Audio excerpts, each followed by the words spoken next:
அனைவருக்கும் வணக்கம். நாம இப்ப பாக்கியலட்சுமி சீரியல்ல என்னெல்லாம் சுவாரஸ்யமான விஷயங்கள் நடக்குதுன்னு பார்க்கலாம் வாங்க. அமைச்சர் சாப்பாடை சாப்பிட்டுட்டு ஆஹா ஓஹோன்னு ரொம்பவே புகழ்ந்துடுறாங்க. புகழ்ந்தது மட்டும் இல்லாம ஏமா நீ இவ்வளோ நல்லா சமைக்கிறல்ல, ஏதாச்சும் ஒரு சின்னதாக ஒரு ரெஸ்டாரண்ட் ஹோட்டல் ரன் பண்ணிட்டு இருந்தா உன்னோட சாப்பாடோட டேஸ்ட்டுக்காகவே நிறைய கஸ்டமர்ஸ் வருவாங்கல்ல அப்படிங்கிற மாதிரி சொல்ல பாக்கியம் வந்து நீங்கள் சொல்கிற மாதிரி தான் சார் நான் ரன் பண்ணிட்டு இருந்தேன். உங்கள் கட்சி தொண்டர் ஏழுமலை இருக்கார்ல, அவரோட வார்டில் தான் நான் மெஸ் நடத்திட்டு இருக்கேன். அந்த இடத்துல இவர் வந்து தேவையில்லாத கலாட்டா பண்ணி பிரச்சனை பண்ணி என்னை ரொம்ப அவதூறாக பேசின அந்த நேரத்தில் என்னோட பையன் பார்த்துட்டான். அம்மாவை இப்படி தப்பாக பேசினா எந்த பசங்களாச்சும் தாங்கிப்பாங்களா? கோவத்தில் 2 அடி அடிச்சிட்டான். அதனால இவங்க ஆளுங்களும் இவங்களும் சேர்ந்து என் பையனை அதை விட அதிகமாகவே அடிச்சிட்டாங்க. அடிச்சதோடு இல்லாமல் போய் கம்ப்ளைண்ட் கொடுத்துட்டு இப்போ என் பையன் போலீஸ் ஸ்டேஷனில் இருக்கான்.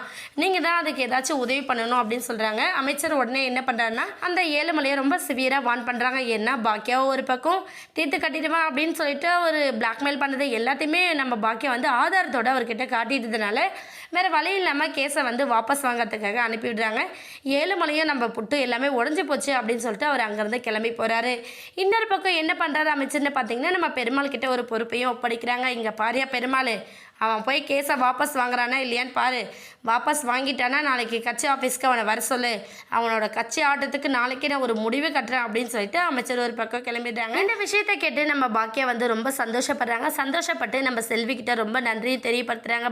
செல்வி, நீ மட்டும் சரியான நேரத்தில் எனக்கு உதவியே இல்லை அப்படின்னா கண்டிப்பாக இப்போ இந்த விஷயம் பாசிபிளாக இருந்திருக்காது. நம்ம காலையிலேருந்து கஷ்டப்பட்டு கால் கிடைக்க நின்றதுக்கு ஒரு பெரிய பலன் கிடைச்சிச்சு.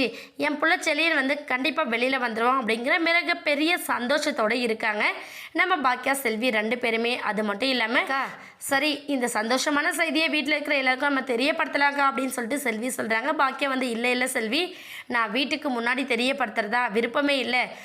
போய் என்னோட பிள்ளையை பார்க்கணும். அவன் அங்கே என்ன கஷ்டப்பட்டுட்டு இருக்கான், எப்படி இருக்கான்னு கூட தெரியாமல் இங்கே என்னால் தவிச்சுக்கிட்டு நிற்க முடியல.